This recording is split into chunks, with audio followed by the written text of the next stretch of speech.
Hey there, this is Dan. You're watching the Salty Sea, and today I am bringing you a list review for Adepticon. My Adepticon preview coverage is going to be massive in the next few days. I'm going to be doing a list review today, and then tomorrow I'm going to be talking about the sort of previews and other situations going around alongside Adepticon. This this thumbnail is a bit of a spoiler there, so let's just get into the GT.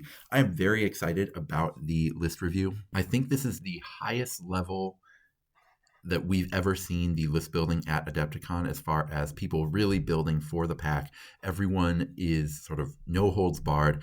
Something really interesting as far as like, I've heard people say that they left TTS League because TTS League was a little bit too unfriendly in terms of the lists you had to fight against in terms of the player skill you had to fight against, and that it's just exhausting, right? Because I think the quote from Love Toasty, shout outs to him, but he was going, TTS list is every single game is like round 4 at your local tournament. And I totally understand why that would start to feel a little bit like homework, right? Well, the exciting thing for me about Adepticon is from looking at the lists of this tournament, this is going to be a TTS League level big in-person event. I would say at least 60% of the people that I looked at in this list review look like they have read the pack and have built something really terrifying for this pack, which is awesome. It's going to be just like a knockdown, drag-out brawl, and then anyone who's exhausted from it will have an awesome time at the narrative event the next day where they can just relax and go for a completely opposite experience. So that's really cool. I am going to go over what the missions are for this event so that then we can talk about the lists. The first is Swamp Raid. Swamp Raid is a mission with 4 objectives where you get bonus points for taking an objective. That ends up being a little bit of a catch-up mechanic. The thing that Swamp Raid sort of really asks you to have is just bodies, whether you have to simulate them through the Dispossessed or Ironjaw's abilities, or you just have the bodies. Either way, you just want dudes. You want a bunch of dudes on objectives, and then your ability to switch objectives to ambush the opponent to cheese 3 points off of them is really important. So slightly faster bodies can be a little bit better than move 3 bodies here, but for the most part, you just really want to be able to stand on the objective and just count for a ton. Gifts from the Gods is very similar, except instead of wanting to sort of play the shell game about where you're going to land at the end of the game or end of the round, like you want with Swamp Raid, where you want that ambushing power, that ability to kind of switch objectives and take one. Gifts from the Gods is mainly you want bodies, but you want to be able to brawl with those bodies. You want to be able to fight it out with your opponent, with your bodies. Now, there is an issue where you need to be able to get your hammer to the objective, but if you have a bunch of like move 3 chaff, which kind of fight above their pay grade in your shield and your dagger, and then you have move 4 stuff in your hammer, or move 5 stuff even in your hammer, that's the ideal place to be, because then you can get to the objective and you're brawling. A big way to win with Gifts from the Gods is your opponent has a couple more bodies than you and they beat you in the first 2 rounds, but then you use the catch-up mechanic and you beat them basically you use your extra fighting ability, you beat them in the second 2 rounds, and then the catch-up mechanic hands you the game. That's the way that you upset a big swarm in Gifts from the Gods, but it's going to be interesting to see if people can do it. The next is, these should say rounds 3 and 4, not 1 and 2. The next is Lightning Raid. Lightning Raid, bodies are important, but the number one thing is power projection. You start so far away in Lightning Raid that the ability to hurt your opponent early is very much hamstrung. And if you can get a kill in round 1 in Lightning Raid, it's almost impossible to do, but if you can do it, that completely sets you up for the rest of the game, and it's incredibly powerful. If you can't do that, then you really want to be getting kills early in round 2, and again, you need some power projection to do it because you do start so far away from each other. So that's the most important thing, but if you and your opponent are like roughly equally matched in terms of your ability to reach out and hurt each other from far away, then whoever has the most bodies is going to win that tiebreaker. Brutal Encounter reads like a kill mission. It is not a kill mission. This is a running away mission where bodies wins everything. you want to be able to win the quarters in Brutal Encounter, and then if you can reach out and get a kill, that's really strong. The most powerful thing you can do in Brutal Encounter is actually snipe a hero. So if you can sort of be mostly running away and then punish your opponent for overextending to get a kill, and then you just collapse on one of their heroes, that can be an incredibly powerful way to approach Brutal Encounter. So this mission is very interesting, but it is very numbers forward, and it's going to require swarms. So we could complain if we wanted to about the pack design just needing everything to be bodies, bodies, bodies, but I don't want to complain too much about it. I would like, as a community, I would love to just get rid of official GW missions. I think the meta here is going to be sort of the Brits have already been playing in the Ferocious Gnarlwood 2-pack forever, where it really just favors fast swarms over everything else. This pack is a little bit friendlier to slow swarms because of Gifts from the Gods being such a good slow swarm, mission. But otherwise, it's just a fast. The other three are just fast swarms. Is what you want there. So I do wish we could get different missions from GW.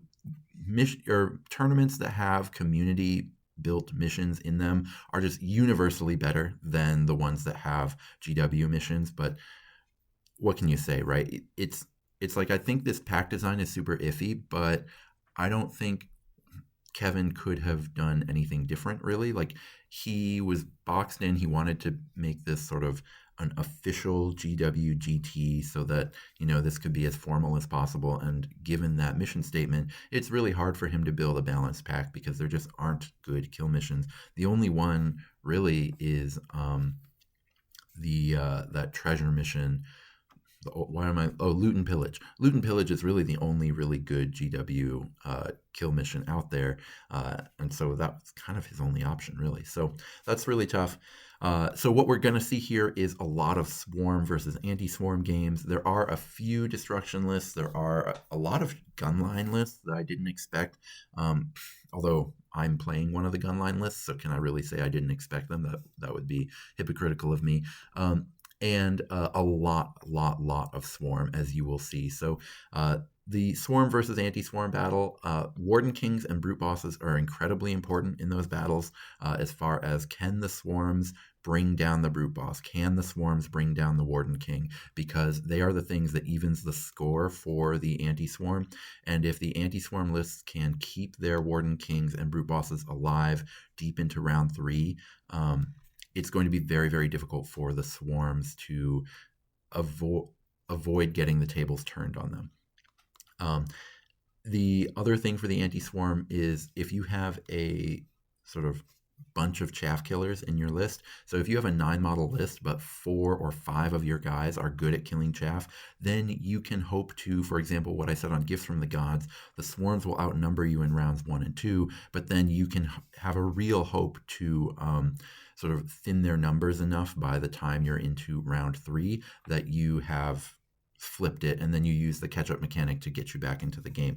The same is true on Lightning Raid, right, where they will have the most objectives, but if you can just dominate the kill scoring just right from the get-go, then they'll start round 1, they might even end round 2 up on you, but then from then on you'll be ahead the rest of the game. So the last thing is, you can use things like AoE damage from Pock or Scabic. We didn't see any Pocks in this tournament, or any Scabics, but that is a thing that can work really well that just no one decided to bring.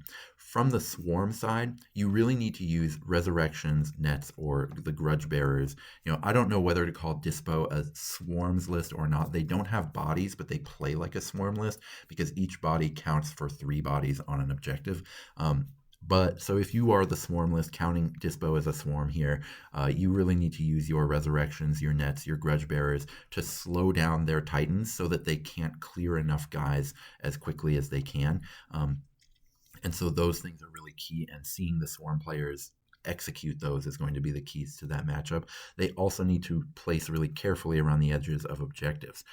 As far as the gun line versus swarm, or the gun line versus anti-swarm, using terrain is going to be a big deal, but knowing when you can or can't rush them down. If you can end in combat with the gun lines in any kind of round, that's going to be really huge for you. So if the swarms can kind of get to the guns really well. This is a lot of the time a sequencing puzzle, knowing which shooter you want to rush down and which ones you don't, or like which ones you don't need to, which ones would be too many resources for you to do so. That can be incredibly important. So I'm very excited to see how this all plays out, and I have brought some friends along to do the list review with me, and I can't wait for you to see. So a very exciting thing happened as I was getting ready to talk about all of the missions and the lists that I would play at Adepticon. Halfway through me getting ready to record, they released all the lists, which is amazing. So we get to look at all the lists. Once again, Mike and Cody are here to talk about what Mike would have played and what Cody is playing.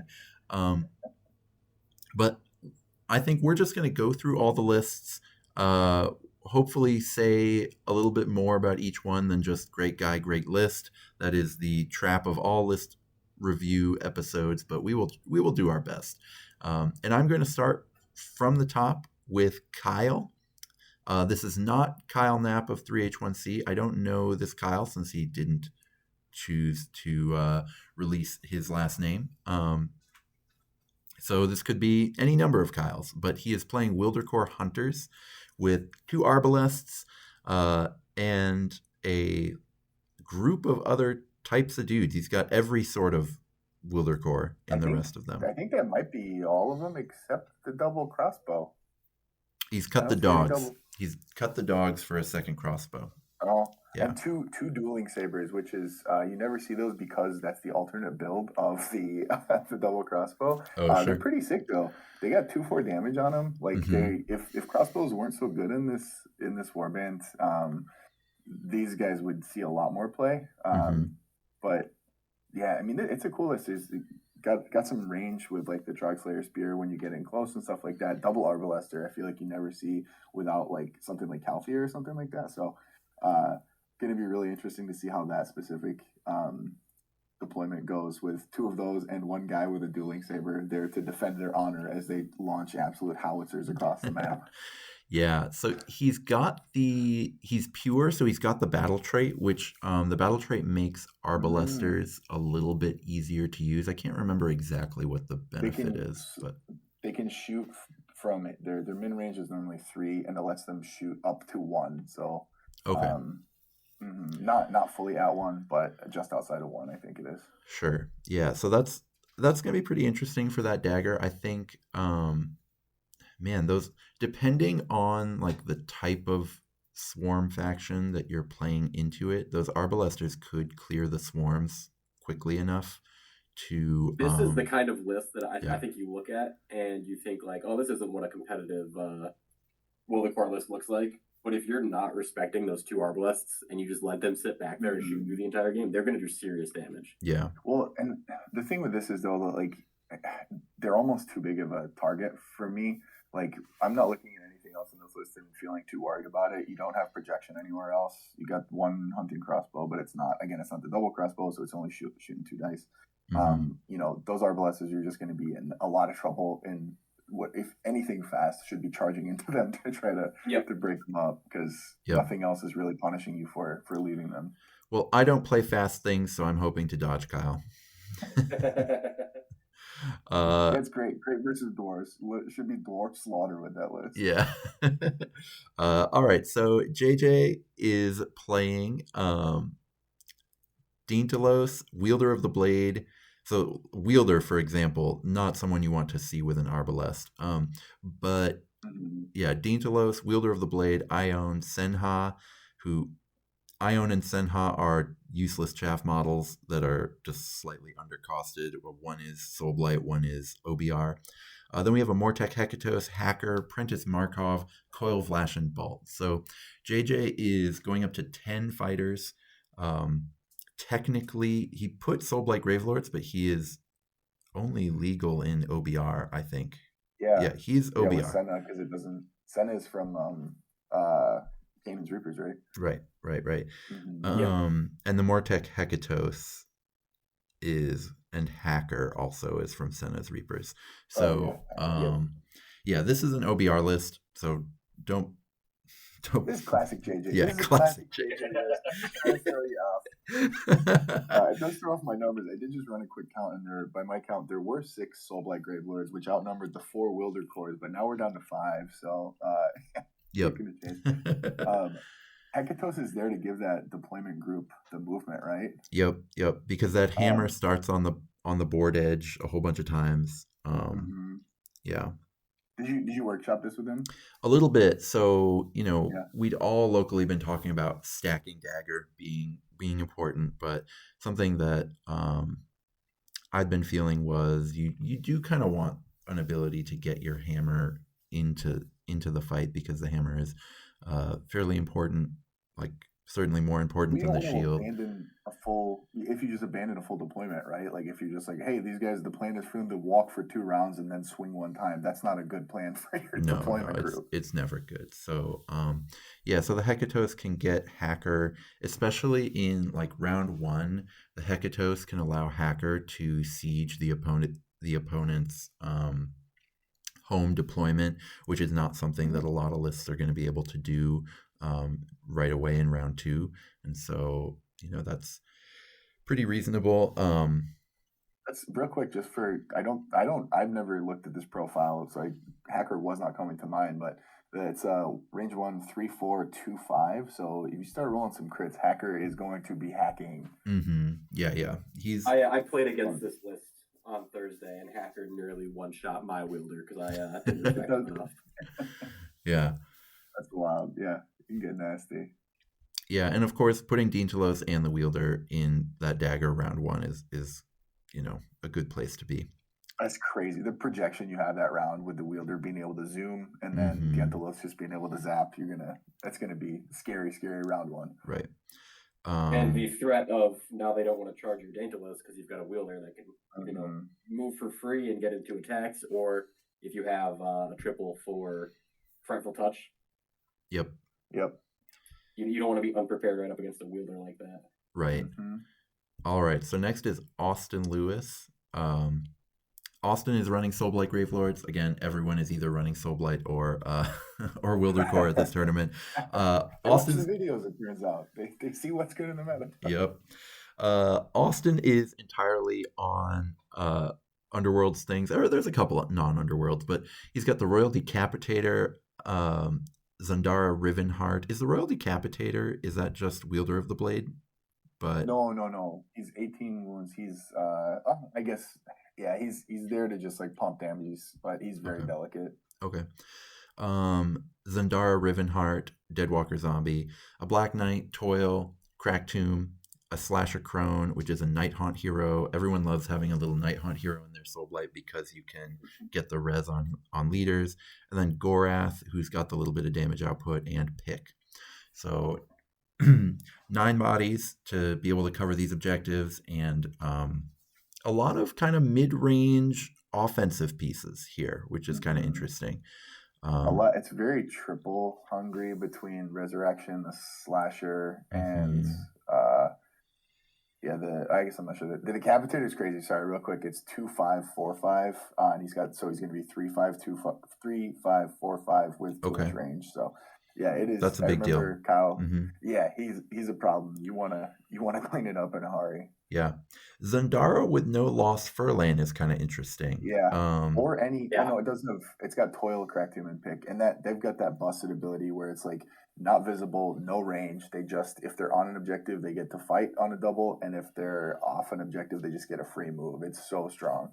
That is pretty sweet, and there's so many objectives to play around with. 3 objective packs and 3 objective missions. The one that isn't an objective once you move into control quarters. And they're pretty punchy for their points too. I was this week I built them yesterday and was listening to the lore, and the whole thing is that like those guys are kind of hit harder than a usual zombie would. So like they've got either like higher crit, higher strength, stuff like that. So they can get a little more damage. Nice too. So getting free attack actions is going to be pretty cool with them. This is I haven't seen a Soulblight list like this before, and it's either JJ's either, right? These are 2 very unique, very specific to the pack, but really cool stuff to see in here. Yeah. What faction is the Royal Decapitator from? Is he Flesh Reports? Yeah, Feck. Okay. Yep. Oh, you know what, Cody? We've actually played against the Royal Decapitator a couple times. He, That in Ben's Adam, list. no, Adam, not Adam Janicek, the other Adam locally. I think Adam Carr plays him. Okay. Yep. Yeah, he plays him sometimes. Yeah, I'm going to move on to Zendy's list. She is playing Idneth Deepkin.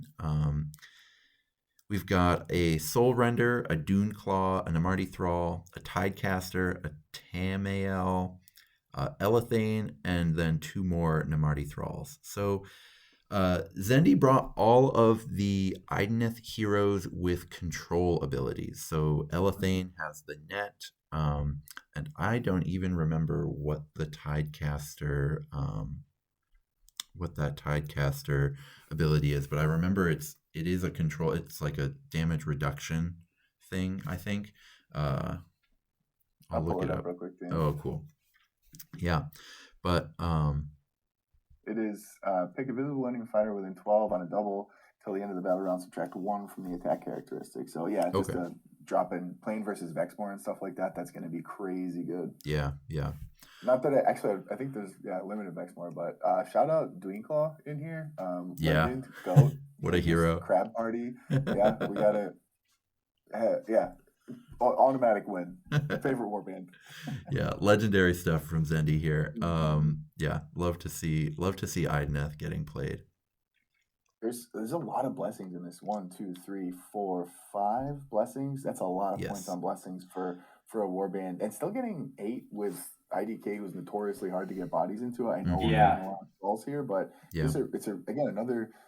I haven't seen anybody build IDK like this before. I'm really curious to see what it does, and hope they don't run into an Arbalester list, because Thralls are going to start dropping. Well, that Fortitude might help, counting up to 12 there. Who knows? Yeah, I do think that the Fortitude blessing is, the second best blessing that you can be using. I think people have found a lot of useful ways to use that blessing, so that should be interesting. All right, I'm going to show you a pretty gross list here. Alex has mostly only played Flesh Eater or has switched around actually from Flesh Eater Courts and a very different Soulblight Gravelords list to this, a more mid-rangey one.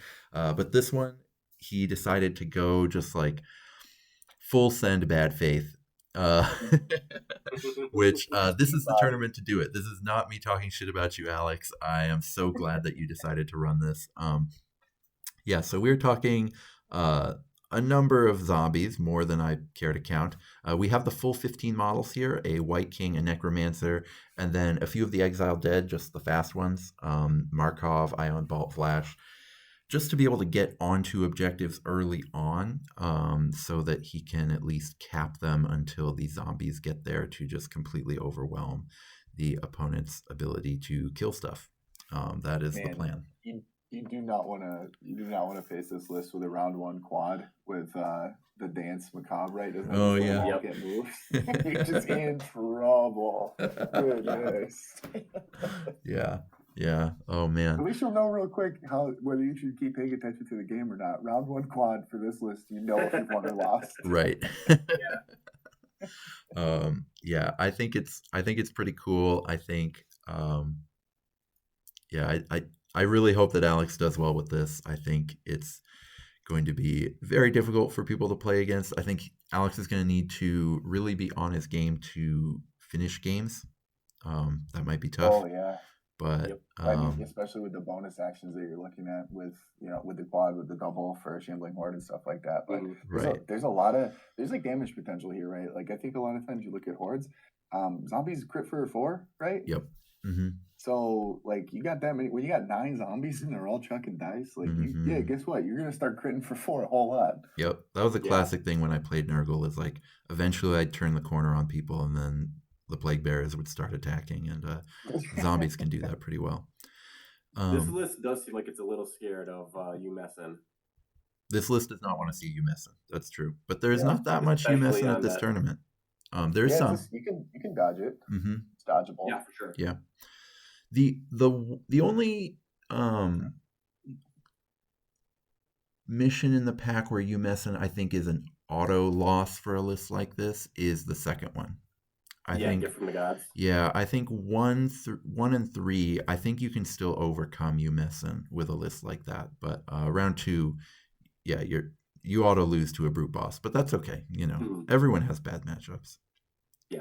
The good news is there's so many Soul Blight that they can't all auto lose to a brute boss because there's not enough brute bosses coming out. Yeah. The zombie. This is Adepticon. The zombie horde is coming for us this year. All right. So next we're on Adam Janisek's list, and he is playing Hedonites of Slaanesh. I was right about to say I've never beaten Adam, but War Tally is actually telling me that I have beaten him the only time I played him. That's not true. I beat him the only time War Tally remembers that I played him. But overall, I lost to Adam never lost. There's no proof. It's never happened. Yeah, it's never happened. 100% win percent against them. All I'm saying is I've played against Adam, specifically with Adam playing Slaanesh, like a bunch of times, and I was always piloting dwarves, and I don't think it's possible to win against this build of Slaanesh when you're piloting dwarves. Yeah, Slake Slash is just too good. So he's got Vexmore. In the nightmares of dwarves. Yeah. Vexmore and Slake Slash are both in his dagger with a Bliss Brew. Then he's got 3 Bliss Brews in the shield, and then he's got Vasilak and Vashtis and a Bliss Brew in the hammer. So this is a very fast warband, which is classically very good. It's like fast and it has bodies, which is classically really good on those FG2 missions. So like the back half of the tournament. I think this list is going to be really scary in round 3 and 4. I think this is one of the best lists in the tournament for round 3 and 4. It's going to be interesting, though, because if you come up against one of those bigger hordes, this list is going to struggle. Bliss Brews are paper soft, and they're easy to knock down. And when you've got so many bodies on those objective missions, it's going to be I agree though. If you can get through the first 2 rounds, he's going to be looking pretty good to get close to the top. Yeah, I think that round 2 is probably the only thing where you're kind of sweating it with this list, that you're worried about what you can do, because like just starting with 3 Bliss Brews, I know that a lot of people are skimping their shield for this, but man, like having 3 Bliss Brews hold the fort, and then like needing Vexmore to come in to save everyone when Vexmore has that move 3 is going to be tough. But if he can get a good matchup in round 2, I think he could win the tournament, because if he can emerge, if Adam can emerge from the first 2 rounds undefeated at 2-0, I think that he will be very, very scary for rounds 3 and 4. This is a slightly different version of the list that he played in our test tournament. I think he swapped 2 Bliss Brews for Vashtis. Yeah. Mm-hmm. Yeah, I'm really curious to see how that works out. Because I feel like in this pack you want the numbers a lot. Yeah. But with so many objectives, Vashtis' ability to like sit on the back end of an objective, pop her double, and keep all your things alive, and just blink guys seems really good. Yeah, and the fact that she can put her base in places where her double covers 2 different objectives. Yeah. Because it's a 6-inch bubble is pretty cool. Yeah. And I mean, it's if it's the kind of thing, if you start targeting down Vashtis because you see that potential of Vexmore's on the board, all of a sudden you're giving Vexmore more momentum into places you may not want Vexmore to have momentum. So I like the Vasilak pick here too. I think this is actually the first version I ever made of when the Thricefold came out. I think this is the same list that I made just about, and it's cool to see Vasilak in some play because I feel like he gets cast aside for some of the other leaders at times, but I think he's got some juice. Yeah, and this is also interesting where we're going to see a lot of shooting warbands later, and we've seen one already, and this is a list that can go kill archers quickly. Slake Slash, being in the dagger, being on round 1 every time. Move 6 again, hit, always deal 12 is just like... That's the rule. That's Slake Slash. I've never seen Slake Slash. Yeah, I've never seen it not deal 12, and there's a few warbands in this tournament where if you can run down a shooter and deal 12, they are going to be in a very different situation than if you can't. So that should be interesting.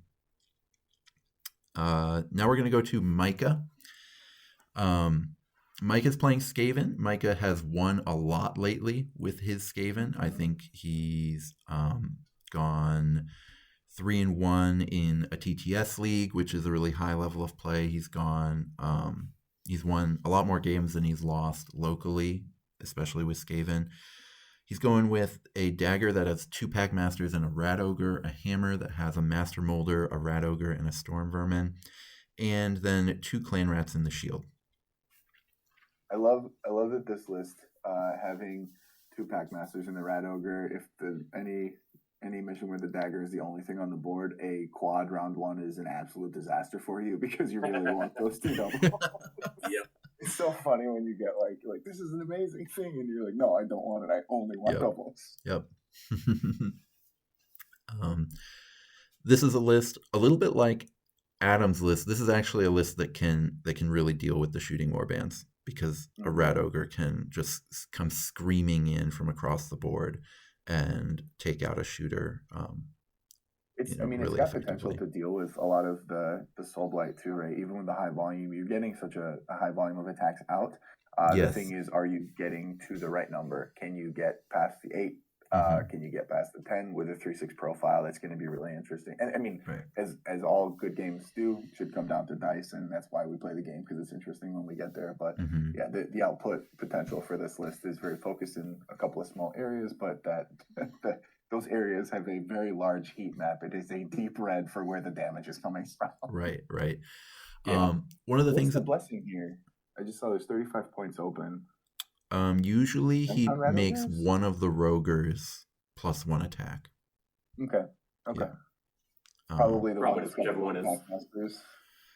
Yeah, it'll be the one in the dagger most of the time, but that Master Molder can also do the Packmaster double, and so like if there's ever like in Lightning Raid, he'd probably put it on the one in the hammer, because hammer starts closer than dagger does, but then in the other missions he'll probably put it on the dagger. Which is a nice bit of flexibility. I find with Skaven, a lot of it is based on whether you can get your virtual +2 models. And so like whether or not you can force people to have to kill the 2 Clan Rats is super relevant, which should be interesting. Well, the Packmasters are resable as well, so you can suicide one if you really need to. That's what makes the faction really busted right now, in my opinion, is that they just are glue for they're oil for every part of the machine that you could possibly want in Skaven. Yeah. All right, now we're gonna get. Is this the only Skaven list? I don't know if there's any others. Yeah, there's not a lot of Skaven. That is the only Skaven list. I can't believe it. That's pretty shocking to me. I do think Mike is going to do pretty well. Yeah. So much for the radicalism, right? There's just one couple of rats running around. Not a big deal. Yeah. Have we been seeing them become less popular lately, like in TTS and stuff? I know they were really popular. Not by that much. They haven't been getting that much less popular. Maybe a little bit, but not a ton less. TTS folks get bored though. You play enough, and you're just like, I can't play the same list over and over again with one model slightly different on similar missions. Yeah, and I think people did really take note of Wielder Core getting way better. And Adepticon has always been lousy with Soulblight. That's just the history of the event is Soulblight. So, despite Kevin always going for Smash Packs, Soulblight are the secret Smash sauce. Oh, man. All right, so Robin is bringing Vulcan Flameseekers, and I believe that this is a 1-box. It's a 1-box wonder. Rooting for Robin hard. Yeah. Take care of business. Go do it. Go turn all those misses into crits. I hope you roll miss crit every time. Oh my god, right? Every large tournament has a 1-box Vulcan Flameseekers going 2 and 2, so that is how well Robin will do.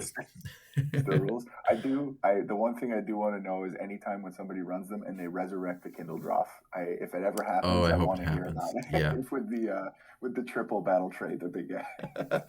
All right. Yeah. Resurrecting is legitimately very good on a lot of missions in this pack. Yeah. I think we found a list where it's going to fight pretty hard against what you want to be doing, but it's significantly less good in BFS than it is elsewhere. But it's definitely, you're right though. It's a flexible option that hopefully, there's a chance to see it happen for once. Yep. All right, so let's take a look at Cody Wagner's Wildercore Hunters. We are on pretty low bodies for Wildercore here. 7 fighters. 8 fighters? 8. Yeah. Oh, 8. No, you're right. 8 fighters, which is still low for them. So we've got a Leatherhide with the hunting crossbow. Is this a 1 bot? No, they've cut the dogs. What have they put in for the dogs? They get the Cavalier Marshal. Oh, the Horse Lord. From Sigmar. Okay, that's pretty sweet. Yeah, very fun. Interesting deployment choices here. A lot of people are stacking Dagger. I think Cody's stacking Hammer, which is still on 3 times, I think, right? Or is it on 2 times? I can't remember. I believe Hammer's 2, Dagger's 3. Oh, right. Okay. Hammer's 2, Dagger's 3, Shield is 1. Yeah, so that's pretty interesting. I haven't seen the Horse Lord played other than when Rob Viscomi played it. Last year at Adepticon. Yeah. And of course he swears by the Horse Lord. Everyone who's seen it in action swears by the Horse Lord, but I've never seen it in anybody else's hands. So I'm pretty interested to see what's going to happen. Friend. Yeah. It's always stayed with its family. It's never branched out and enjoyed the company. It's doing a lot less when you're not getting the free moves off the Mm-hmm. That's true. That's true. I do like having a cavalry in that first mission in your hammer. I didn't end up doing it, but it lets you do a lot of things. Like you can really exploit someone getting too greedy in round 1 if you have a piece of cavalry in your hammer, because you can just like zoom across and get an attack in right away in round 2, and you can actually steal their objective from you and cheese those 3 free points in round 1. So that's kind of cool. All right. I do love, as an ally, I love it just being on theme for Cities of Sigmar too. That's true.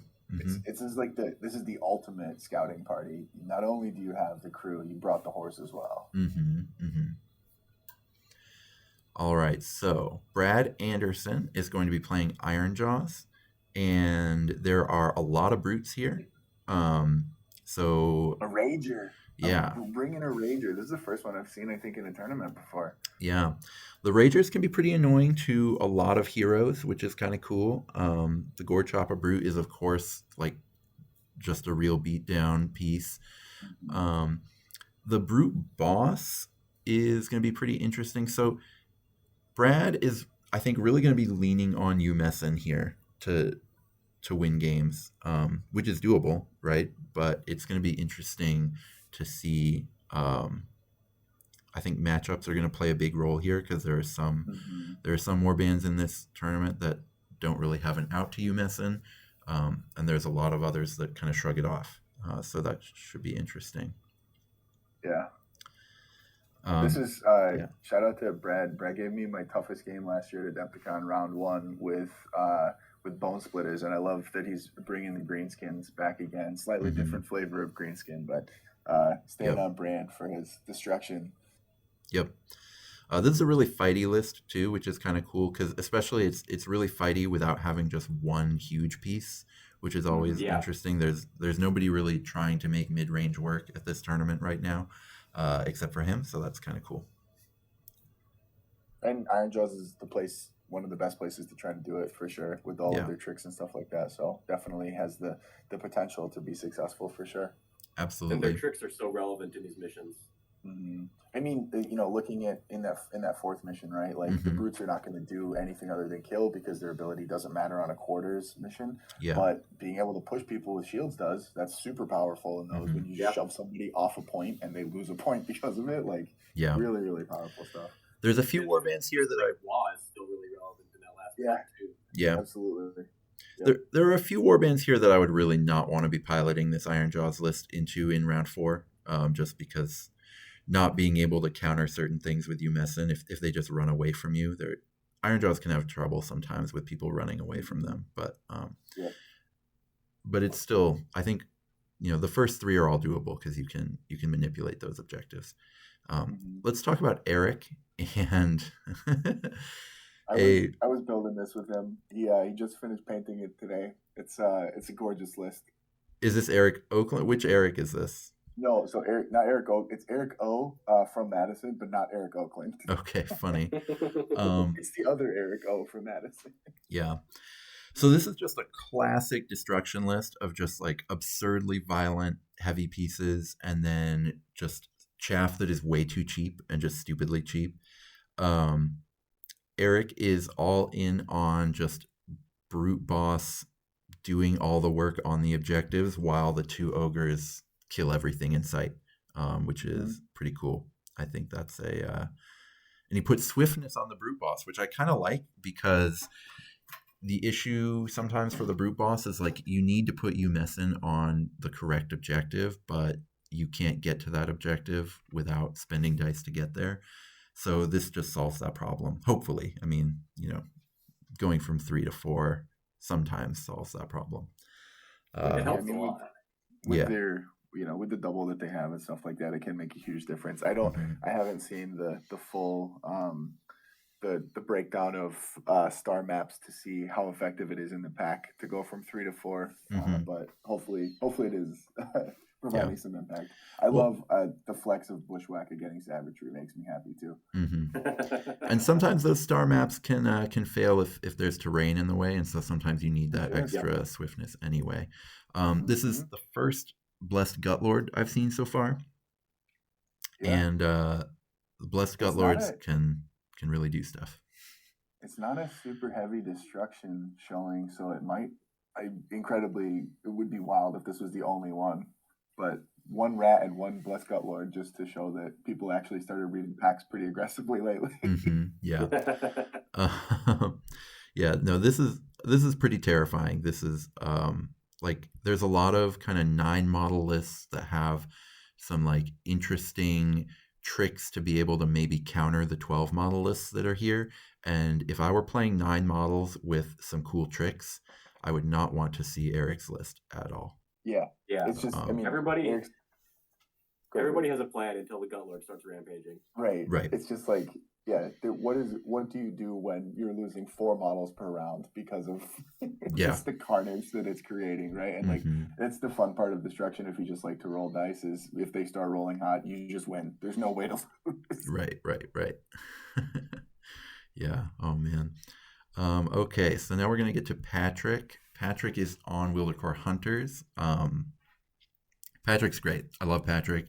Had maybe the coolest single conversion at Adepticon last year. And which one was that? He had like an ogre warhulk, but it was an entire catapult instead of the Fusel Major that was on its shoulders. And it was a third-party ogre. It was like kind of a more like hulking kind of. I'm trying to remember. That might have been one of the WizKids ones, because they did have goblin launchers as a mini that were some of the most incredible models they ever did, and I'm vaguely remembering that. Okay, yeah. It was pretty cool. He always has great stuff. His displays are always incredible too. He might win the award for shortest commute to the event. He plays out in Milwaukee, so yeah, that would be pretty cool. Patrick has a very cool little combo here with the Errant Quester just hanging out next to the Arbalester, so he can position it however he wants and then still let it shoot twice, which is really nice. So like if you think you're deploying outside of the Arbalester's range, Patrick can just spend a double and put the Arbalester into a place where it can now hit you, and then it can shoot you twice, which is really strong. And then it's interesting he went the Grand Axe instead of the Grand Hammer. Was it a points thing? Might have been. It's also like I don't think it's nearly as clear that the Grand Hammer is better if you're not blessing it. Yeah, that's fair. Like I've played the Grand Blade with no blessing and kind of not regretted it. So I get it with the axe. Yeah. The other thing that this list is doing is a bunch of crossbows, which is always good. It's the first real gun line we've seen. Yes. It's not going to be the last. Always good. But yeah, no, this is. Sure. Shooting's always good, but in this pack, I think it's especially good. Yeah. It's going to be interesting going up against all the Soul Blight, especially the Soul Blight soups. And Soul Blight never takes their in-faction battle trait anyway. They always want the death one to turn that first crit of the round a ranged attacking to a regular hit, which obviously saves you 2 points, which might keep a zombie alive. So just interesting that matchup. But this is having played with 5 Trailblazers with twin crossbows in an event before. 5 of them feels great. It's nice to have more, but 5 of them does the job, gets it done. I'd been talking online about how terrified I am of Dispossessed at this event, but this is maybe the first list I've seen where I would not want to be playing Dispossessed into it, because you don't get Grudge Bearers.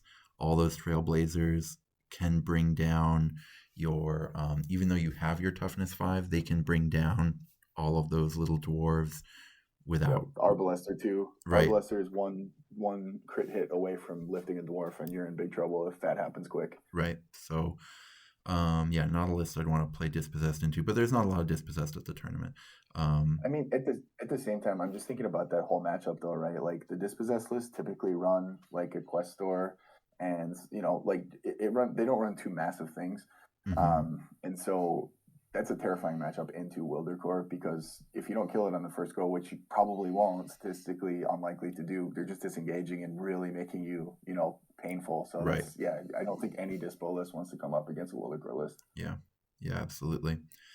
All right, so I'm going to get into Matthew Frazier, who is also a hero running Vulcan Flameseekers, also a hero running, or wait, hold on. This is the craziest. I'm trying to decipher this. Oh, no, okay, because it's times 2 times 3. His narrative list. I think this is his narrative. Oh, it is. Yes. He might be running the same list in competitive and narrative, might be what's happening here. But it is a 1 box in... Well, it's 2 box, right? Is it? Thane, Kindledrath? Just when he counts up to 15. No, but you're right. The main part is 1 box. Yeah. Or no, where's my drop? Oh yeah, there's the Thane. Okay. Yeah. They're in there. Yeah, my dream Adepticon this year would be these 2 playing in the final, I think. Matt versus Robin in the final. That would be quite the dream. Even if it's not the final, I hope they play each other, just because we got to have the 1 box champ. Yeah. All right, Pete Merson Cabbage with the funniest list you'll ever see. We talked about this so much, and I almost brought it to Nova this year. And I was like, I actually want, if I'm flying to an event and paying all this money to be there, I kind of want to play the game. These lists don't play the game. You sit there and you just roll 4 dice over and over and over again. It's incredibly good, incredibly powerful. But this is the Boogeyman Wildercore list, where you're running the maximum number of twin crossbows you can possibly run. Right. And it's just, I hope, for his sake, I hope he doesn't roll like I rolled with my crossbows against him at Nova, because I couldn't kill anything. But when you're got 9, if each of those crossbows only moves and then attacks, you're rolling 48 dice? No, sorry, 36 dice that round. 36. Yep. Yeah, like it's just so many dice, and eventually, there's only 1 6 on that dice, but when you roll that thing, 100 times around potentially. Yep. Yeah, we keep talking about the death battle tray, and it just doesn't matter when there's this many dice being thrown at you. Right. Oh, cool. Yeah, you stopped at 1 crit. What about the other 14 in the next 2 activate? Yeah. In my last Meta video, I called essentially this list the best list in the game. I still think it's the best list in the game. It's not that he can't lose with it. I think there are some lists in this tournament, we've even talked about a couple of them, that would have a real plan into it. I think on a couple of the missions, I think Adam Janisek has a real plan into this. I think there's a couple missions where a few other folks have a real plan into it, but I think a lot of lists This is another list, Dan, too, that you don't want to see a first round quad on, because if they just get to move all of their guys with that quad and then just sit where they want to be and shoot the rest of the game, you are yeah, absolutely terrifying prospect. Absolutely. And I think there's going to be at least 2 games that Peter's going to play where he just wins without having to make a decision, which is where you want to be. If you want to win the tournament, you need to have at least 1, ideally 2 games where like your list wins you the game where like a toddler could have won it with your list, because that lets you really focus in the games where that's not happening. And what it means in those games when you're, when you just have such a massive advantage in that coming into it, it means that you're not missing the small plays that you need to make, right? Like when you do actually need to do something, it's way easier to catch it because you're not nearly as kind of strung out from being exhausted from playing the list the whole time. Yeah, absolutely. I really like Peter's chances to win the tournament here. I think they're really high. He's gotten so close so many times after I diced him last year. And he's up in second place so many times that I think he just finally snapped. Peter's lost it. It's all in caps. That's their time, right? Did you notice that? It is. The model is in caps. This is Pete on the Listen, I've talked with Pete so many times about how I wish he would, I told him once, he'd take the belt off and be dad and start letting people know how good he is, right? No, I was saying like Warcry is a statistics problem and a geometry problem happening at the same time, and whoever solves both at the same time wins, right? And Pete has always been great at the geometry problem, but he is always, or at least for a long time, he refused to acknowledge that the statistics problem exists. I disagree. Right. I disagree. He was doing the git sticks. He was focused on winning with gits. He could not get past it. Right. But it's wonderful to see him playing a warband that is broken statistically, because I think that that's really going to bring him a lot further than ever before. Which, I mean, the thing that makes me sad about this one is that I do own enough crossbows to make this list, but after this, if it wins, I own too many crossbows at that point. I will not need some of those models because they will no longer fit in the list. Or maybe we just drop the hatchets. Maybe we go down to, 10 models, and we just keep the crossbows. Maybe, we'll see. We'll see. Well, if we're holding John at his word, and there's a FAQ every 6 months, the last one, it would be too late to change it based on Peter winning this. So, That's true. We'll see. We got 5 more months of crossbow hell coming up. Late 2024. I mean, we'll see. We'll see what the devs think about crossbows. So now we've got Chad Fiore playing Ruination Chamber, playing a Ruination list that I actually quite like. It's got the new sauce and order with the allies. Yeah, I think that ally package is really solid. I think having 3 Reclusians is really solid. I cannot abide by a Prosecutor Prime, but that's okay. Lots of other people are into it. And no, I think this is a much more sensible Ruination Chamber list than you usually see. You usually see a lot of people trying to do crazy things with the Lord Veritant or something, something wild. The Prosecutor Prime at least has some real logic to it in terms of wanting to have something fast. If Chad goes against those Arbalest or Wildercore lists, Chad's going to have a plan, right? A real plan. So the Prosecutor is the flying one, right? The flying one, yeah. Okay. Does that also teleport? It does. The Prosecutor auto wins treasure missions. That's, in my opinion, that's the Prosecutor's purpose. But there aren't any treasure missions in this pack, unfortunately. Yeah, they're conspicuously absent. But I do think that bringing Yolthari and Anslane and Galangan is pretty cool. I like that a lot. Yeah, it's a very cool list. All right, so let's get into Zach's list. I have not seen it yet. All right, so we got a Warden King, an Ironbreaker, a Scarvet on Agridon, an Annie Prime with Grand Hammer, a Longbeard, and 2 more Ironbreakers. And most importantly, 50. This is the list you brought to your event, Dan, before. He had a slightly different, instead of an Annihilator Prime, he had a Kurnoth Huntmaster. Oh, okay. Yeah. Oh, that's right. I remember the model he did for that. Yep. Yeah. And I think the Annihilator Prime is just kind of a spikier, meaner Huntmaster. So that makes sense to me. And this list, I've been starting to use Reclusian Primes over Annihilator Primes just because I usually play them in lists that are super slow. But because you've got the Agrodon, you're probably not that worried about being slow, so you're happy to just have that in there. I think in round 1 with Dagger alone, this might be the scariest list in the tournament for the first mission, Swamp Raid, just because you can cover every objective in round 1, so you can contest 3 objectives, and then you have obviously the dispossessed shtick early, and then there's so many gun lines, but you're not that worried about it because you have that Scar veteran that's going to be on 3 out of the 4 rounds in round 1.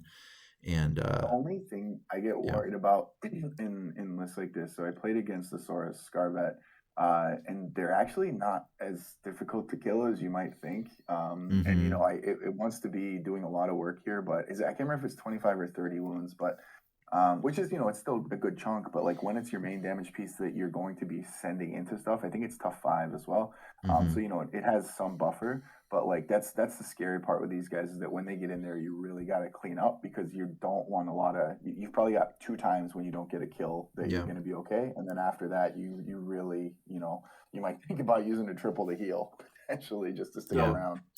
It's T4 30 wounds. Yeah. Okay. Yes. And okay. So you really, it's like same as a Cobra.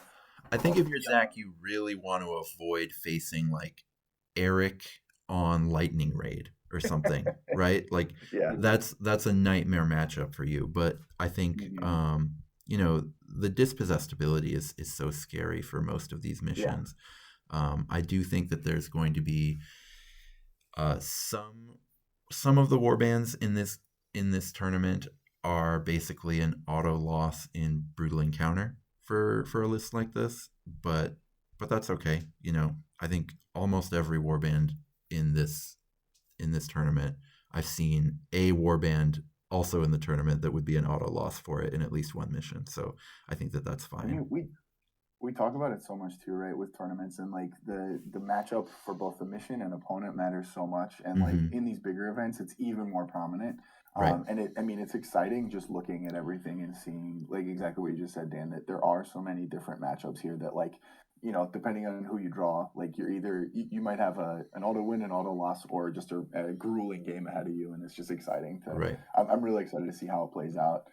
With Zach's list too, if you're going to be at Adepticon, you will notice which one this is. It's got an incredible display board called the Nimbus for a reason. Definitely go check it out. He's put a ton of work into it, and it's absolutely gorgeous. Yeah, absolutely. All right, so Adam Montano maybe, our second Iron Jaws player, playing a pretty similar vibe actually. He's got the Brute Boss this time in the Dagger, multiple Gore Chopper Brute. No, only one Gore Chopper Brute. The other 175 is a Brute Rekka. Then we got some Ard Boys, and we got a Brute Rager. So yeah, a very similar vibe. I think counting to 7 in these Iron Jaws lists is important for this tournament, because those Brute Bosses, those Brutes can only pop you messing in so many places at once. Interesting to see no Brute in the shield. I get why you would do it. A lot of people are skimping shield, but that round 2, if you have a Brute in the shield, you can just like auto win against so many different warbands. But there's a ton of power in the Dagger here. I'm most excited to see how the Rekka does. It's also the first time I've seen a Rekka in a competitive list, I think. Sure. And with the number of hordes that we're seeing here, I'm excited to see that thing just start whirling. Yeah, it's just going to Tasmanian devil zombies off the board. It's going to be amazing. Yeah. That's another one. You're right. It's so good against hordes, but also just in these objective missions where, you can put that if you get that in the double cap spot on Gifts from the Gods, you're potentially hitting people on 2 different objectives at the same time. Yep. You can get a lot of value out of that ability. Absolutely. That's pretty sweet. The scary thing is with that, with the 6 dice, though, even though you're going into stuff that's easy to hit, like you start chucking 6 dice enough times, and the counter damage that comes back versus, a 15 body list, you got to seriously worry about sustainability. Or against a bunch of. Yeah. For sure. All right, so moving right along to the next Iron Jaws list is Christopher Dietz. a little bit different vibe with this one. This one's got a Mega Boss, a War Chanter, a Weird Knob Shaman, and 4 Ard Boys. So this is all the leaders and the Mega Boss. Wow, that is interesting. We officially have every single Iron Jaws model in the event too now, right? I think we might, yeah. I think this is the Mega no, Boss we haven't seen any big pigs. No, you're right. No pigs of any flavor. All right, all the foot guys then. Yeah. All the ones that see play. I almost brought a Mega Boss to the event. I was very close. I just didn't want to convert the stab grots that I needed to convert to make it happen. But I was very close to bringing a Mega Boss to the event. I think Mega Bosses are sweet. I was thinking of doing a Mega Boss with a bunch of eggs because it would just be very funny to have a huge wah with like 5 eggs running alongside a Mega Boss. That's awesome. So I'm curious to see how the War Chanter does here, right? Like obviously the intent is to pump that Mega Boss. Mm-hmm. I'm a little bit worried because the big thing, like if you get matched up against the big thing list, then it's going to be meaningful. I guess at the end of the day, if you're standing on objectives and you got choppers around, that is really nice versus the chaff heavy stuff that we're going to see. Yeah. If you can get them around and everybody stand around kumbaya and we start slaying zombies, then maybe it is a more effective piece. Yeah. But you are going to need to roll fairly well in the list mm-hmm. to just count to 10 every single time. You can't ever only count to 8 in some of these matchups you're going to see. The Shaman's going to be interesting if they get matched up against any of the Dwarf list too, because double crit on those rolls and all of a sudden the Dwarf is gone. So that's true. Yeah, it's a nice tech piece. What's the Shaman's ability? I can't remember. Is it? It is a burn spell that is pretty reasonable. Okay. Yeah. It's a Foot of Gorg, something like that. Yep. It's a solid burn spell. It's better than most. Mm-hmm. Okay. Cool. Yeah. All right, so Alex Lopez is also on Dispossessed and a little bit more numerous with 9 fighters. That usually makes whatchamacallit? I can't spell Dispossessed. That's amazing. Oh yeah, Alex is a lucky guy to mass, and he's a hoot. He won TTS with a list that's almost he mostly plays what he owns, even on TTS. And he's deep into Cities of Sigmar, and so he is very experienced playing with them. You put him up against anybody who's just picking up Dispossessed for the first time, and he's going to walk circles around them at 3 inches at a time. Yeah. Alex is the person I'm rooting for to win the tournament because Alex is playing my favorite combo in the game, which is the Hammer Time combo. A Soulsworn Knight Relictor with the Annihilator Prime in the same deployment group. Interesting to put it in the hammer instead of the dagger here. I think I would have put it in the dagger, but that's okay. Maybe he has a different plan. Well, it teleports, right? It can teleport onto the board and it can shoot bonus, all that kind of stuff. Can't teleport because that requires a quad, and quads never happen. That's fair. Yeah. I did forget about that part of the game. Yeah. So quads only happen when you don't need them. This is one of the Warcry rules. Yeah. So, but what it does do is just on a double, you get that prime into position. It's my favorite thing in the game, bar none. And I don't know why I'm not playing it in this tournament. But yeah, the hammer really does need some movement in this pack. So getting a free move is really going to help out with the Annihilator. Right. Yeah, absolutely. There's a number of missions where it's far away from the objectives. Yeah, and the thing I like about Dispossessed having a couple more bodies is it makes it so much easier to trigger Grudge Bearers. And with an Annihilator Prime in the neighborhood, Grudge Bearers is just so good, right? Because especially it's going to have that +1 attack most of the time. And what's going to kind of happen here is, right, Dagger coming on the board a ton. If they don't die in that first round, okay, my hammer got left with 2 wounds at the beginning of round 2. Guess what just joined the board? Annihilator Prime, Soulsworn Knight Relictor. They pop on, and all of a sudden, all you got to do is survive, even if they, are going to go down quickly.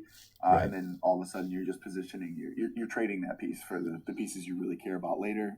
And you still have the objective projection with their abilities. If you got one guy there, they make such a difference. So yeah, absolutely. All right, to Ryan Nickel, we have Verkos Bloodborne in a Soulblight list. That's pretty cool. Let's go. So we've got 10 model Soulblight with a lot of choices that are really cool that you don't usually see. So we've got a blessed up vampire lord that's going to be much harder to kill. We've got the Varg skier with the +1 attack. Oh, you love to see that. Very cool pick. Yeah. That's and then then we were talking about. I just didn't have a way to source it in time. Yeah. This is pretty cool. This is about as cool as it gets. And with the skeletons, which can poke, you don't have to get that close on objectives. Stuff's going to be near you already. Use that 2-inch range to just start crit fishing. Right. And you've got, you've got your 10 bodies and you've got your source of resurrection. So he's going to have a chance in every single one of these missions. All of them require bodies, and he's got enough to be annoying. Skeletons are no longer 40 points, right? Am I missing something here? No, they got bumped. Yeah. I'm not sure if this list still adds up to 1,000 with the new skeleton points. That's a very good question. Yeah, I'm too lazy to. I'm just ping Kevin on it just to make sure. Yeah, we'll do that. Which I think is just losing those blessings. Does that cover that? I think losing one of the 2 blessings would cover it. Yes. Yeah, it's 50 points short. Yeah, so it would need to be both blessings, I think. Okay. Oh, even that might only be 45 though. Well, yeah, that's probably a question for Kevin. Yeah, I think Varg skiers have. Oh yeah, that might be 45. So either he drops a skeleton and then it fits fine, and then that's what I would do. I would just drop a body. I would just drop a skeleton from the shield, and then it would be fine because the shield's only coming on twice anyway. So it's just like, just go down to 9 bodies and you're fine. Get rid of it. Dump a skeleton. Who cares? Yeah. All right. So James is real fun. I've only met him once before, but he's a ton of fun. I owe him $10. Don't let me forget. I owe this man $10. A painted warband with using the airbrush compressor that he won 2 of at Adepticon, and I was like, he said, do you want one? I was like, yeah, for sure. I don't have one, and I promised I'd paint something with it. Haven't fired it up yet. All right, so James has come to collect, is what I'm learning here. He's gonna have the repo groups with him. He's brought a corn list, which is pretty cool. He's got a ton of room for blessings, which I assume is going to be used to make these Korgoraths into fucking murderers. Yeah. So that's going to be pretty cool. It's not how I would build corn necessarily for like winning the event, but Blood Reavers and Korgoraths is a thing. Like people have won plenty with Blood Reavers and Korgoraths ever since the last few FAQs. Like everything that does Blood Reavering and Korgorathing better than them has been nerfed other than Ogre Maw tribes, and so they do their work really well.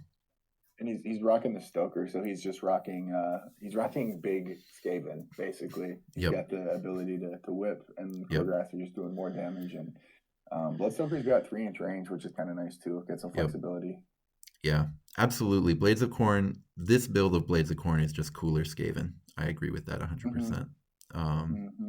Yeah, you Blood love to Skaven. see it. Blood Skaven, absolutely. And that Stoker and the Korgorath being on round 1 almost every time with the combo that you want is like, he's just going to go straight into people's faces, and it's like, are they going to have the discipline to run away and play the mission when he's just like up in their grill killing stuff?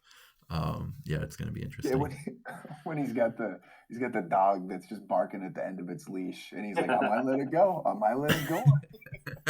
Yeah, absolutely. That's really cool. All right, so now we've got Brett, who is a local guy in the Twin Cities. Brett has a clawback. Is he going double clawback? No, he sacrificed his classic double clawback plan to get a brute boss in there, which is smart. This is Cruel Boys, kind of a classic Cruel Boys competitive build here, with the Bull Boy boss, and we've got Shank, and we've got Torka. He's rocking Torka. Torka is, I feel like, a less common in-house pick. That's true. Torka is not as common, but still not unheard of by any means. And yeah, for sure. It's a solid piece. I don't think he would have gotten much by downgrading Torka to a Gut Rippa here, because that would have only given him a bigger blessing if you wanted 50 points. Yeah, I guess he could have gotten a blessed crusher instead of the clawback, but the clawback does stuff that crushers don't do. So no reason not to have the nets here. But this is a really good approach. There are certain things that are going to really struggle with a just like well put together Cruel Boys list that also has a brute boss that can cheese objectives. I expect Brett to do pretty well at this tournament. I like having her hanging out with the brute boss too, just in case he needs the buff. Torque is a good pairing with it too. He's got a little more output than normal, so well, it's well constructed internally. Yeah. Brett usually likes to have a little bit more output than this in his Cruel Boys lists, but he's made the sacrifice to include the brute boss, and so he read the pack. Yeah, he read the pack exactly. Yep. Brett's great and really good, and I expect him to do really well. Is that our only Cruel Boys too? I don't think we've had any other KBZ. I think it's the only one. Yeah. Man, just a lot of classics that are really not showing a big showing this time. Interesting. Yeah, I almost brought Cruel Boys. I really did. It was just I was too lazy about Stab Grots. I think Cruel Boys are really good into the pack. Yeah. And I did the Cruel Boys list I would have brought to this. I did play in TTS, and I'm currently 2-0 with it. Although one of the games I won was someone subbing in for me where they piloted it for me. So maybe that doesn't count. I would just do that in real life too. Just have them come, hey, can I fly you out to Adepticon? Yeah.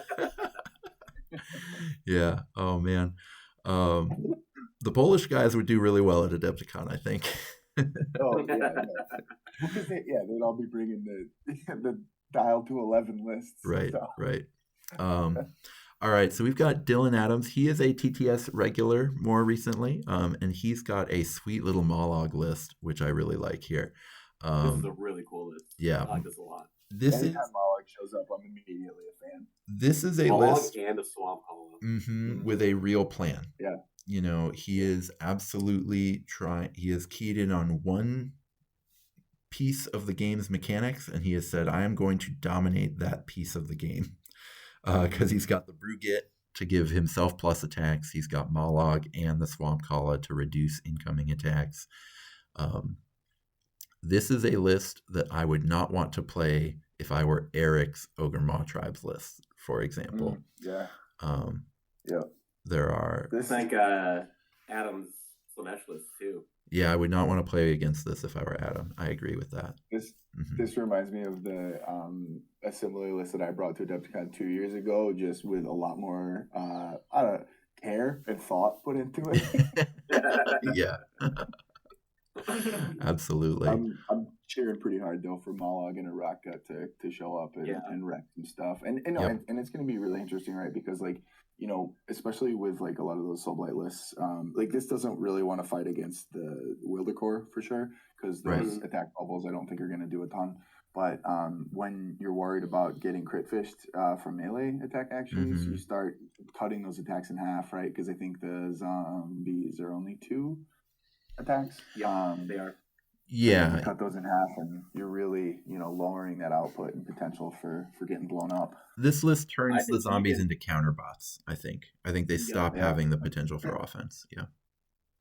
I think even versus Wildercore, like this has some play with again, just with the objectives. You have to be in a certain area to score points. And Mollog, his persistent debuff in an area, like you can hit 2 objectives on some of these missions.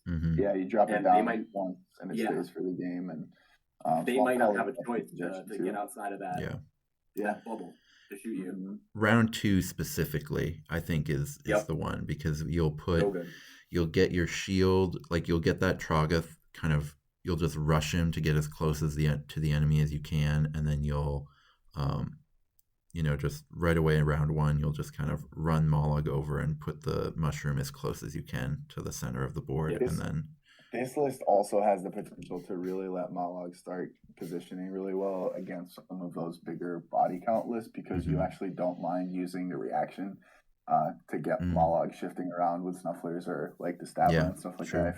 If you're in position, you're like, hey, let me move my Rock Gut that's that's been buffed by the Brugit already this round or something like that. It's got the potential to make the reaction work for once. Yeah. I do kind of worry about like some of the missions you could get into this situation where it's this like defensive warband that doesn't have a lot of bodies, so you could get into a position where your opponent just doesn't feel the need to engage with you very much, and they just kind of run away from you. But they just kind of dance around the edge of the circles, and you're constantly just chasing them around. Right, but we've only seen like 4 or 5 lists in this group that are like capable of doing that. So for the most part, the shaman helps, right, with the wizard bolt and the does. Yeah, because we've mostly seen like 9 models with a thing that works for objectives, right? And so that's something where you really have a lot of play against that with this, which is cool. All right, let's all talk smack about Cody. Cody, do you want to talk about your list? Yeah, talk smack about it, Cody. I put in the actual names of the models this time, so nobody on the internet can make fun of me. That was pretty Coil did not get auto-corrected to college. That's wonderful. So, I think Soulblight is one of the better factions for this pack.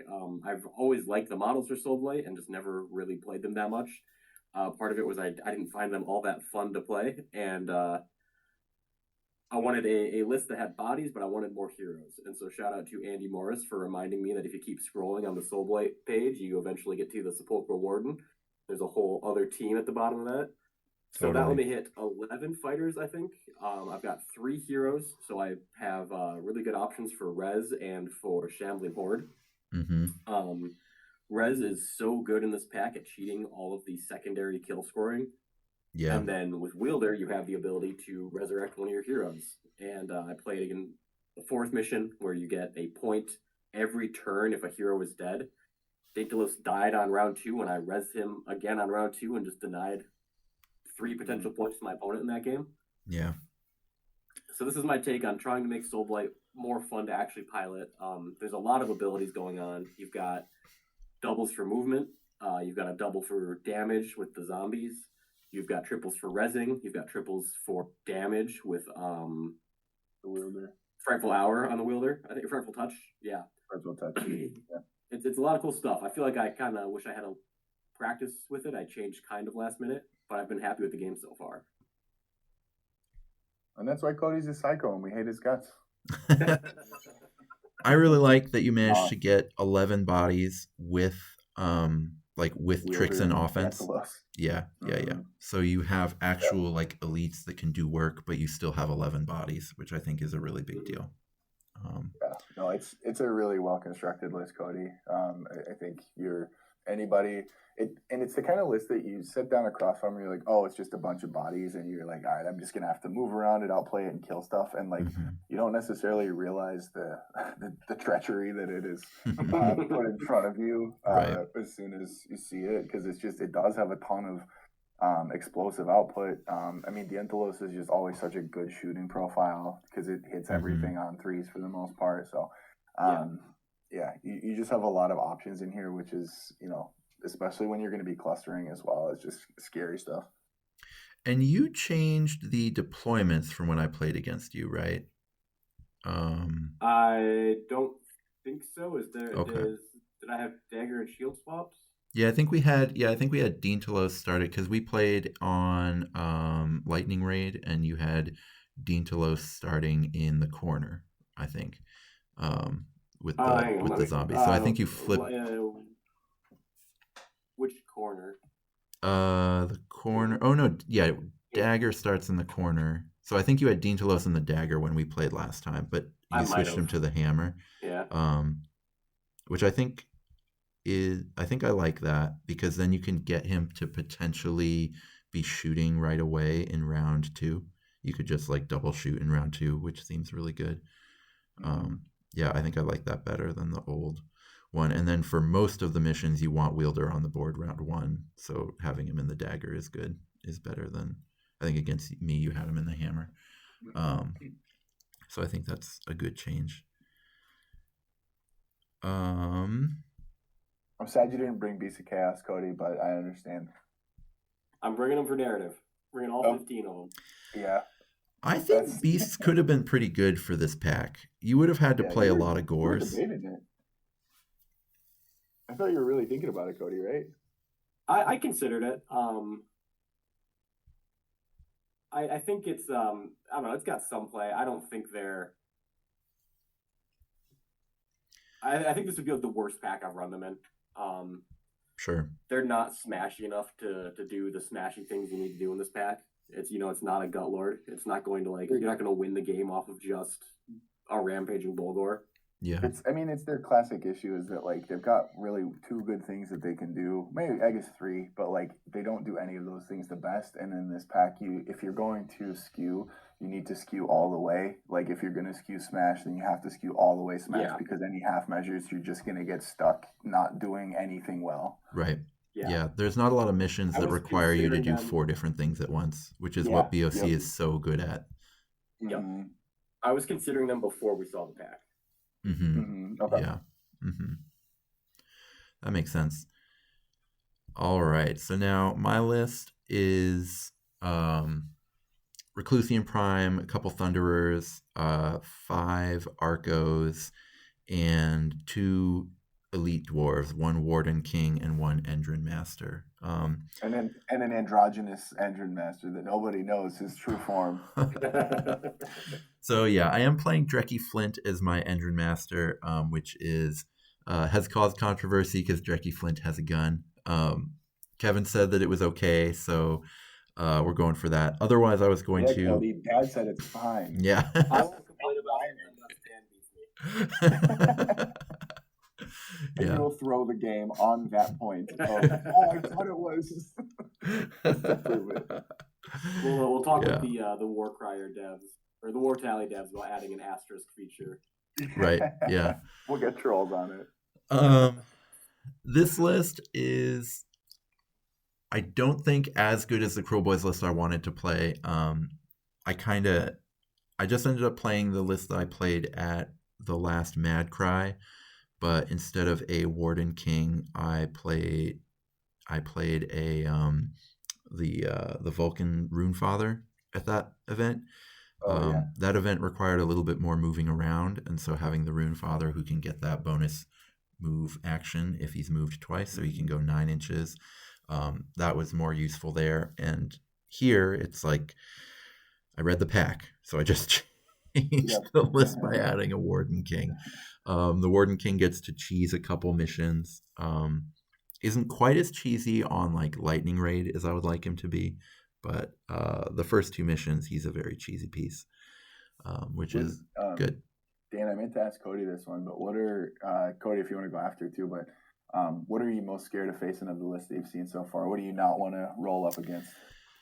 I don't think my list is good against any of the lists in this tournament, having seen what's out there. So let's see. KO is just a worse version of Wildercore. I've been saying that for a long time, and I still feel it. So I don't think I'm favored against any of the Wildercore lists, and there's a whole bunch of them. Also, Soulblight is a bit of a nightmare because their battle trait, or like the death battle trait, is so good against. As many dice as Wildercore to make up for it. Right. I've got like fewer bigger dice with the Thunderers, right? Where I'm going like 4, 5, 1, 4. The good news is though that if you don't get matched up against those, then at least you'll probably get matched up against something that's packing a bunch of 3/6 profiles for damage. So, that's your own. So you just gotta hope to have dwarf killers show up. Yeah. Traditionally, I've kind of dumpstered destruction lists that people will just say like, oh, well, that auto beats your list, right? And then the games haven't even been close. I don't. In the opposite direction, I'm assuming even. Like I've been doing the dumpstering to them. This is not a tournament with a lot of destruction, and a lot can still go wrong. I don't know. At the end of the day, this is a list that I'm like 6-0 with in tournaments. My only loss is to 1,200 point Iron Golem. Yeah, let's not worry about it. Let's not worry about how that happened. So I just kind of went with something I was comfortable with because I didn't want to do a ton of painting. Because I had all of this already painted, and I have still not finished painting my AOS army. So I'm painting mine right now. Good. I mean, the nice thing you got here, Dan, is with just so many 12 wound bodies and some shooting, you do, like, the floor is very high, right? With them, even if they aren't reaching the same heights that Wildercore can reach, having 12 wounds and the ability to project damage pretty consistently. And, you know, you've got a lot of dice in here as well. You can do that. And one interesting thing that I might be worth considering is if you play Wildercore, is the reaction with the Arcanauts worth it? Are you going to do more damage with them rolling all the dice at you than you would chucking dice at them? No, you do react with the Arcanauts. Just always. Always. Yeah. Mm-hmm. The Thunderers want to be shooting. The Arcanauts want to be reacting. But the other thing the Arcanauts want to do is actually like run down, like just run up and stop them from shooting Thunderers, you know? Yeah, that's fair. Because if you get close to them, then they've got to shoot the Arcanaut instead of the Thunderer, and then that way the Thunderers can shoot other things and do other stuff. So imagining an Arcanaut running across the battlefield like that scene in Holy Grail, where it's just like 10 straight shots getting slightly closer. You're gonna take the Journey to Talaxis approach, getting ever closer but never actually arriving. Yep. But just generally, I think I'm pretty poorly positioned because, like, yeah, you just never want to see Wildercore because they're like the skill becomes less important and the math starts to matter more, and you know, because when you're both shooting at each other, and then their math is just better than yours, and some of the things that are really good, like KO are worse Wildercore, but they do some things that Wildercore doesn't do as well, like they have like more variety in their pieces, means that you can kind of assign roles a little bit better. You can be a little bit more flexible with that, but it doesn't actually matter in the pseudo mirror, right? Because in the pseudo mirror, it's just about who's got the math.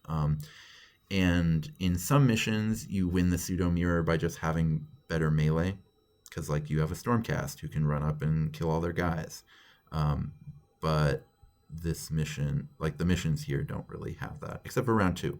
I can beat Wildercore in round 2. I can't beat them in any of the other rounds. And the same is true for Soulblight, really, where I feel pretty good. Yeah, I don't know. You kind of have game against everything, but I think that this pack is uniquely bad for me. I think it's giving you a great opportunity to showcase skill. Potentially, right? Like if you're gonna win, you're gonna have to fight uphill for some of these matchups and stuff like that. So yeah, but like KO are also weird to play against. Like I think when Cody and I played and I won and it was really close, I think Cody spotted more things that he could have done differently to flip the game than I did, just because like KO are weird. Right, so yeah, I think if we'd played that again, I think Cody would have won it. Like if we just re-racked immediately and played again, I think Cody would have won. Yeah, I don't know. If I had made those changes, it would have still come down to dice. It would have just been the dice would have been my favor. But they were already my favorite, and I still lost. So you know, yeah. Well, like you know, a good rampage on the Reclusian Prime can fix a lot of problems too. So maybe just roll 4 rampages, Dan. That can be very effective. The one thing I do like about this though is against like some Soulblight lists, you have the problem of the shooting isn't as effective, but you do have 3 melee chaff killers. So like depending on the turn, depending on the like the attitude that your opponent brings, like how in your face they want to be, because like if you run towards the melee dwarves, you can kill them, but they'll kill more zombies than they'll lose in terms of points. All right, so going to talk about Chris's Untamed Beasts. The Untamed Beast saga continues for Chris. Is he playing the same one? Yeah, Vexmore, Varangard, and a bunch of Plains Runners, and then the Heart Eater, which is a very sweet warband. I just love that Chris has been playing these guys for so long. This is his third straight Adepticon playing Untamed Beast. At least three, the three that I've been aware of, and it's just. Yeah, yep. I'm excited to see him rock it again. He knows him well. He knows what to do with him, and he's got better tools now with the Vexmore. So. Yep. Varangard is very good into Wildercore because you can count to 12 so easily with it. I think it's good into a non-Pete Wildercore because, yes, it can get in and try to kill 2 of them, but if you've got 6 more shooting at your Varangard over the course of 2 turns, that's what Kyle played him with the 9-body list, and he was like, just the number of dice you roll, it's only got 30 wounds, and you're already looking for 6s, so, Well, you'll kill 1, and then, you'll be under pressure. Yeah. I mean, Planesrunners don't want to see shooting either, is the tough thing. So that's tough. But as long as Vex or Hardy. This Chris is just dodge all shooting. I think Vexmore is really good into shooting because that first round you have that like 9-inch move, right? Because you just get +3, and then you're in a place where you can go kill the archers. Yeah, but for especially versus Wildercore, you're hitting 5-12 damage, and they've got 12 wounds, and they're disengaged. So if you don't kill them, they're a massive pain in the butt. Well, Vexmore doesn't count to 12. Well, that's true. That's what the Vanguard is. Yeah, not at all. Yeah. So that's when I played them at. I played Iron Golems Vexmore at Nova last year, and that happened so much. Just rolled 10, and I'm like, cool. 2 wounds is all I needed to just keep being a pain in the butt. Chuck 4 dice right back at you. So. Yeah. I think shooting is also kind of a weakness of Vexmore. So. Yeah, I guess it really depends on what kind of shooting you're going after. Yeah. Yep. Yeah. All right, so now we've got Danny with a Night Haunt list. Danny is playing Briar Queen, Chaingast, Thorns of the Briar Queen, Chain Rasp, a Spirit Host, Varklav the Cruel, Thorns of the Briar Queen, a Spirit Host, and Thorns of the Briar Queen. Does the Thorns Chain Rasp do anything that the other Chain Rasps don't, or is it just kind of on theme here? Question.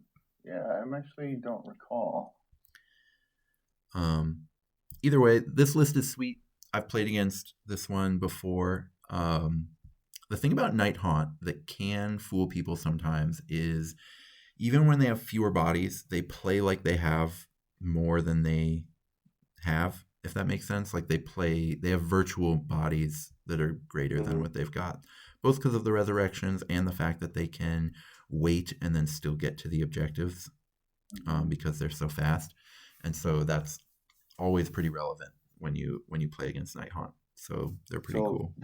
The difference, so what you're trading is 1 point of move for 1 point of crit by not taking the regular ones and taking the Briarkin ones. I mean, they probably have an ability too. That I'm not sure is relevant. So they're punchier.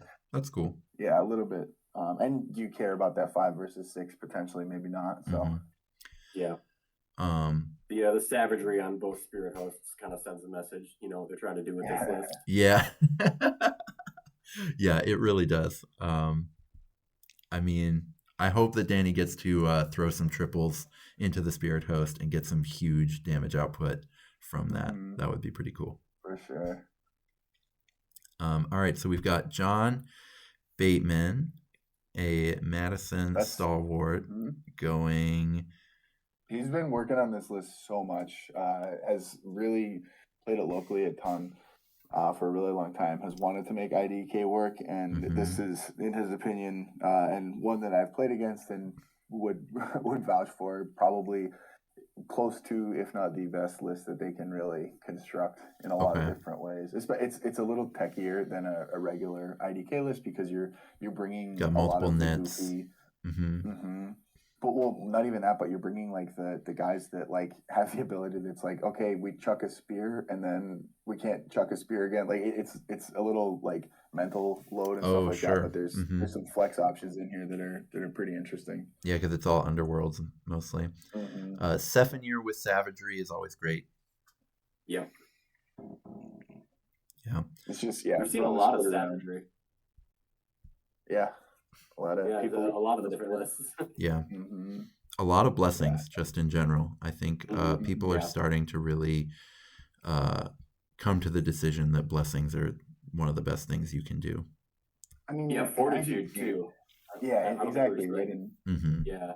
Right. In Identity Deepkin, like that 4 wounds, like it just, when it's the difference between having a model on the board and not having a model on the board, it's better to have 15 wounds on 4 different guys than it is to just bring an extra guy. Yeah, absolutely. Yep. All right, we're getting 2 close. IDK lists though. We only have 1 Cool Boys and we have 2 Identity Deepkin lists. Just as a note, kind of a fun what a fact. world! Wow. Yeah. What a world! All right, so Andy used to be Andy Nighthaunts, is now Andy Death. Broadening his horizons. Right. I love it.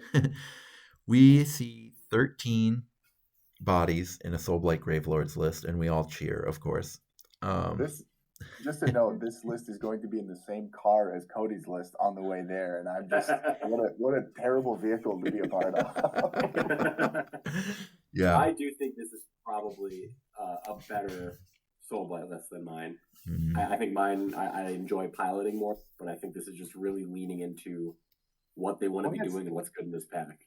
That's a big decision when playing Soulblight, is how, and again, that's why I didn't play 9 crossbows with Wildercore, because I was like, I know that's a better version than my list, but I won't enjoy the day. I want to play something that is compelling, and I think playing, obviously you look at this and you're immediately like, oh, I don't want to fight this. Yeah.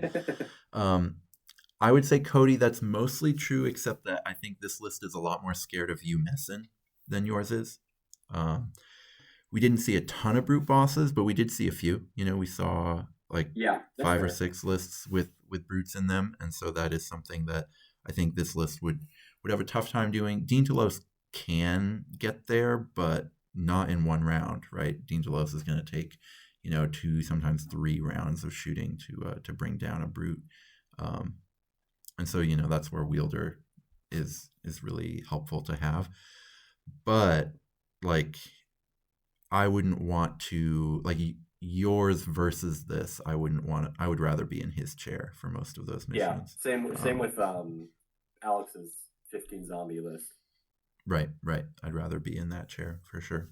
Well, that's the thing, right? You're like, I think there's an interesting way to play Soulblight where it's, I mean, it's the same with any list building, but it's like hedging. Do you think that the bodies are going to be more important, or do you think that the math is going to be more important on those bodies? And anytime that you're fighting somebody who chose bodies over math explicitly, you're at a disadvantage in this pack, at least. Mm-hmm.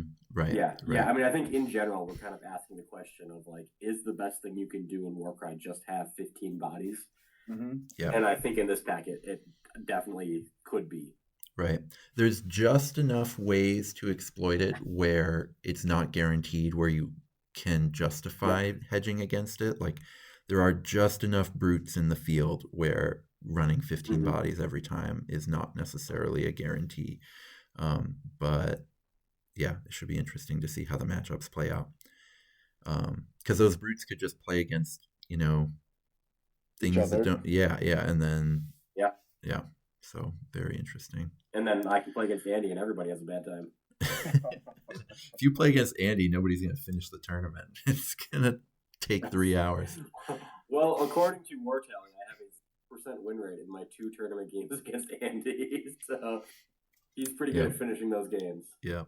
I was just running math real quick. I think there's only 4 lists that are packing on the brutes. Well, all 3 Iron Jaws are. And then one of them isn't. Adam, you're right. Adam and Christopher. And then the Cruel Boys are. That's War Chanter one. Yep.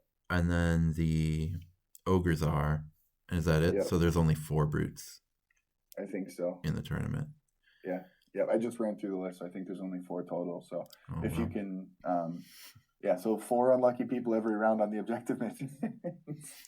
Yeah. And I mean, and thinking about matchups, what a difference it makes if 2 of them get paired against each other on an important objective mission. That is such a huge win for any Swarm player. Right. Yeah. Absolutely. On round 2, if they have to play each other, that makes the rest of the tournament easier for everybody else. Mm-hmm. For sure. All right. So Cody is on 1 box Quester Soulsworn. You love to see it. Is this the 3rd Cody? This is the 3rd Cody. Yeah. Holy mackerel. Cody's everywhere. Yeah. There's more Codys than Cowboys in this tournament. Yep. More Codys than Vulcan Flame Seekers, which seems impossible. That's really saying something. Yeah. Yeah, just This classic. one box in? Yep, one box Yeah. in. No fear of a brute boss All right. this turn. This one has. Now, do something about it. You got, you're 3/6 and I'm more than 20 wounds. What are we doing here? Get away from me. Yep. All right. So Martin is a lovable TTS regular. I have met him once and had a great time. We have Sylvaneth. Martin usually plays Sylvaneth, right? Yeah, he's deep into the Sylvaneth rep, so he's very familiar with them. Yeah. I didn't expect the Greatbow Huntmaster, but that's kind of cool, especially with the battle trait. And then, of course, a Scythe Hunter. Oh, no, not going to get the battle trait because he's got the Reclusian Prime. Mm-hmm. Interesting. He's going to put strength on the bow. I don't know if this is the same list he played out in New Jersey or not, but he's been messing with the Reclusian Prime a ton. I think it might also be like he just really likes playing with the painted models that he has too. Sure. But I think he's pretty familiar with this list and knows, has tweaked a lot and is probably pretty comfortable with it. And if he's going with it, there's a reason. Yeah. There's a few lists here that don't want to see a Huntmaster with a Greatbow.